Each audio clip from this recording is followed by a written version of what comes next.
Assalamualaikum warahmatullahi wabarakatuh. Dan hai semuanya, alhamdulillahirrabbilalamin. Puji syukur kehadirat Allah Subhanahu wa Ta'ala, dimana pada hari ini kita dapat berkumpul untuk membuat konten video ini tentunya. Nah, kami dari kelompok 2 akan mempresentasikan hasil dari diskusi kami.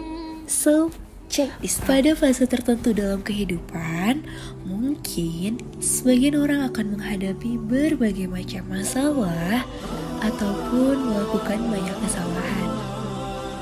Kadangkala, masalah dan kesalahan tersebut membuat seseorang merasa ingin menyerah dan berputus asa. Karena baginya sudah tidak ada kesempatan untuk memperbaiki semuanya dan sudah terlambat untuk menyesal. Merasa berputus asa dan menyesal bagi mereka yang sedang dirundung masalah atau melakukan kesalahan itu sesuatu yang lumrah dan manusiawi. Bahkan, menyesal atas perbuatan dosa yang telah dilakukan merupakan tanda melekatnya keimanan di dalam hati seseorang. Jika seseorang melakukan dosa tanpa rasa penyesalan, maka patut dipertanyakan di mana keimanannya. Meskipun demikian, penyesalan dan rasa berputus asa ada yang berlebihan tidaklah baik. Karena ini bisa jadi merupakan bisikan setan yang memerintahkan manusia untuk tenggelam dalam penyesalan dan keputusasaan, sehingga membuat mereka lupa untuk mengharap kepada Allah Subhanahu wa Ta'ala bahwa rahmat dan karunia-Nya amat luas, jauh lebih luas dari murka dan siksanya.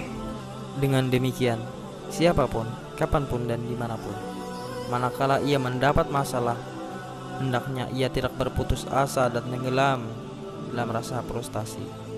Ia harus yakin bahwa akan ada jalan keluar dari setiap masalah.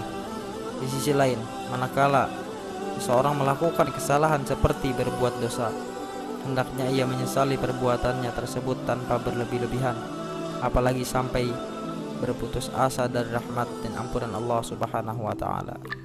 Seperti yang disebutkan dalam firman Allah Subhanahu wa Ta'ala, Quran surah Az-Zumar ayat 53 yang berbunyi, قل يا عبادي الذين أسرفوا على أنفسهم لا تقنطوا من رحمة الله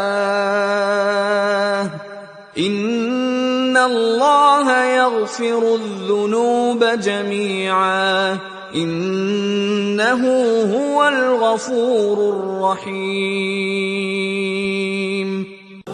Artinya, katakanlah, hai hamba-hambaku yang melampaui batas terhadap diri mereka sendiri, janganlah kamu berputus asa dari rahmat Allah. Sesungguhnya Allah mengampuni dosa-dosa semuanya. Sesungguhnya Dialah yang Maha Pengampun lagi Maha Penyayang. Secara umum ayat di atas mengatakan bahwa sebaiknya manusia, yakni hamba-hamba Allah Subhanahu wa Ta'ala yang telah melakukan dosa, tidak berputus asa dari rahmat-Nya. Jika mereka menyesali semua dosa tersebut dan mau bertaubat secara bersungguh-sungguh, maka Allah Subhanahu wa Ta'ala akan mengampuninya, karena Dia adalah Tuhan yang Maha Pengampun terhadap dosa-dosa hambanya dan Maha Penyayang kepada mereka. Kata la taqnatu pada ayat ini bermakna la tai'azu, yakni janganlah berputus asa dari rahmat Allah Subhanahu wa Ta'ala, karena rahmatnya jauh lebih luas dan besar daripada murkanya. Tidak berputus asa di sini bermakna bahwa seseorang menyesali semua perbuatan dosanya, bertaubat dengan sungguh-sungguh dan memohon ampunan dan rahmatnya. Berdasarkan ayat di atas, semua dosa manusia dapat diampuni seandainya Allah Subhanahu wa Ta'ala berkehendak.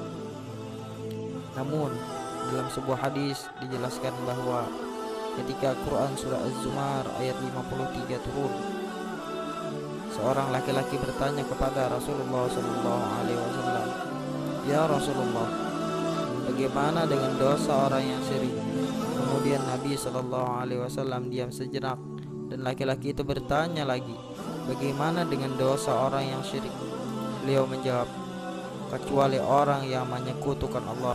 Jika seseorang menelaah ayat yang secara cermat, maka ia dapat menemukan bahwa ada syarat dari Allah Subhanahu wa taala agar manusia tidak mencela pendosa. Karena Allah Subhanahu wa taala pada konteks ayat ini memanggil mereka dengan panggilan hamba-hambaku yang melampaui batas terhadap diri mereka sendiri. Sebuah panggilan mesra dan penuh kasih darinya, tanpa penindasan apalagi penghujatan. Melalui panggilan tersebut, Allah seakan-akan berfirman, wahai hamba-hambaku yang melampaui batas, aku tahu bahwa kalian telah melakukan berbagai perbuatan dosa, baik disengaja ataupun tidak. Dosa-dosa kalian itu sangat banyak, sehingga kalian merasa kalian tidak pantas untuk menerima ampunan dariku. Namun ketahuilah bahwa hal itu tidaklah benar. Ampunan dan karunia jauh lebih besar daripada dosa-dosa kalian.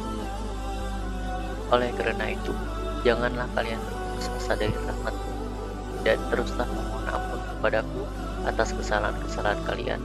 Sesungguhnya aku akan memaafkan segala dosa-dosa manusia sebanyak apapun dan sebesar apapun sesuai keinginanku. Dan ketahuilah bahwa aku adalah Tuhan yang Maha Pengasih dan Maha Penyayang kepada semua makhluk di alam semesta. Baiklah, sekian presentasi atau pemaparan dari kelompok 2 tafsir KPI 19B2. Mohon maaf jika ada salah kata. Wassalamualaikum warahmatullahi wabarakatuh.